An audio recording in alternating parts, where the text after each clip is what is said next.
बिस्मिल्लाहिर्रहमानिर्रहीम। अस्सलाम वालेकुम प्यारे प्यारे बहन भाइयों, आज मैं आपको बताऊंगी बैगन का सालन बनाने का इतना मुनफरिद और आसान तरीका कि आप उंगलियां चाटते रह जाएंगे। इसके लिए आप दो दो बैंगन लें, इनको आप धोकर अच्छी तरह साफ कर लें। फ्रेश बैंगन लें, फिर आप इनको काट लें। इसको आप दरमियान से काट कर दो हिस्सों में काट लें। देखें, इस तरह आप काटने के बाद इसको आप मज़ीद दो हिस्सों में काट लें।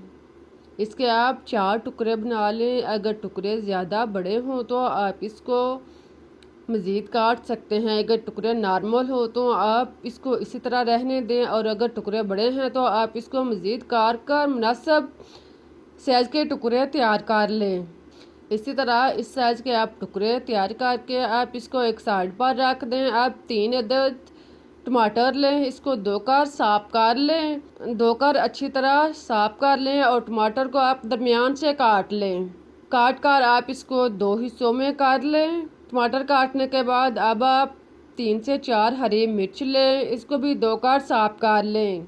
हरी मिर्च को आप दरमियान से आधा कट लगा लें। फुल आप इसको कट नहीं लगाएं, इसको आप दरमियान से आधा कट लगा लें। देखें, इस तरह आप इसको काट लें। इसी तरह आप सारी चीज़ें जो हैं वो काट लें। इनको आप तैयार करके एक साइड पर रख दें। अब चूल्हे पर आप पैन, कढ़ाई या देगची जिसमें भी आपने सालन बनाना है, इसमें आप घी या ऑयल आधा कप डालकर गरम कर लें और फिर आप बैंगन को एक एक करके इसमें डालते जाएं। सारे बैंगन को डालने के बाद अब आप इसको ब्राउन होने दें। जब एक साइड से यह ब्राउन हो जाए तो फिर आप इनकी साइड चेंज करें और दूसरी साइड से भी इनको ब्राउन कर लें। आप देखें कि टुकड़े का कलर जो है वो चेंज हो चुका है। इसी तरह आप टुकड़ों को ब्राउन करें। जब अच्छी तरह नरम हो जाएं, आप देख रहे हैं कि जैसे ही टुकड़े ब्राउन हो जाएं तो इनका छिलका जो है वो अलग सा होना शुरू हो चुका है। अब आप इनको एक साइड पर करें और साथ में आप टमाटर जो हैं वो रखते जाएं। इसी तरह आप टमाटर भी इसके अंदर रख दें और फिर आप हरी मिर्च भी इसके अंदर रख दें। सारी चीज़ों को आप इसमें रखें और फिर आप इसको ब्राउन होने दें। आप इसका ढक्कन बंद करके 3-4 मिनट तक इसको पकने दें। लो आंच पर इसको पकाएं। जब सारी चीज़ें अच्छी तरह नरम हो जाएं, आप देखें, ढक्कन उठाकर आप चेक करें कि सारी चीज़ें जो हैं वो नरम हो चुकी हैं। जब छिलका आसानी से अलग होना शुरू हो जाए तो समझ लें कि चीज़ें जो हैं वो तैयार हो चुकी हैं। अब आप इनको निकाल लें। इसे आप प्लेट या बोल वगैरह में निकाल कर रख लें। सारी चीज़ों को आप तैयार करने के बाद अब आप देखेंगे कि इसका छिलका जो है वो आसानी से अलग हो सकता है। आप इसका छिलका जो है वो इसी तरह भी अलग कर सकते हैं। आप आसानी के साथ इसको छुरी या कांटे किसी भी चीज़ के साथ, चम्मच के साथ इसको अलग कर सकते हैं। इस तरह भी आप इसका छिलका जो है वो उतार सकते हैं।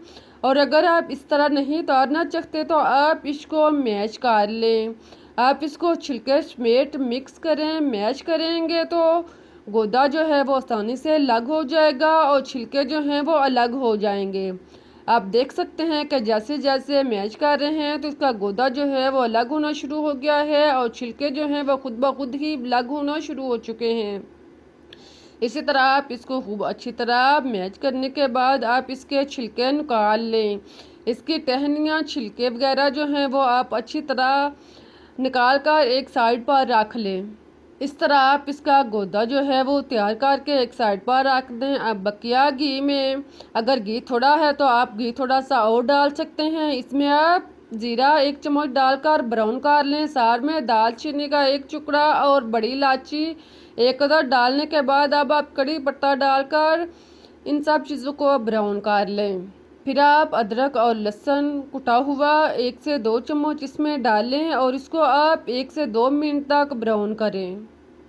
जब ये अच्छी तरह फ्राई हो जाए, ब्राउन हो जाए, तो आप 1 अदद प्याज लें चॉप, इसको आप डालकर ब्राउन कर लें। मज़ीद आप 3 से 4 मिनट तक इसको अच्छी तरह ब्राउन कर लें। प्याज का कलर जो है वो चेंज हो जाए, ब्राउन हो जाए, इतनी देर तक आप इसको फ्राई करें। जब प्याज अच्छी तरह ब्राउन हो जाए, इसका कलर चेंज हो जाए, तो आप इसमें सुरख मिर्च कुटी हुई आधा चम्मच शामिल करें। हल्दी 1 चौथाई चम्मच शामिल करें। नमक टेस्ट के मुताबिक डाल लें। खुश्क धनिया 1 चम्मच पिसा हुआ और काली मिर्च 1 चौथाई चम्मच डालने के बाद अब आप इसको मिक्स कर लें। साथ में थोड़ा सा पानी लगाएं और सारे मसाले को आप 3-4 मिनट तक खूब अच्छी तरह भून लें।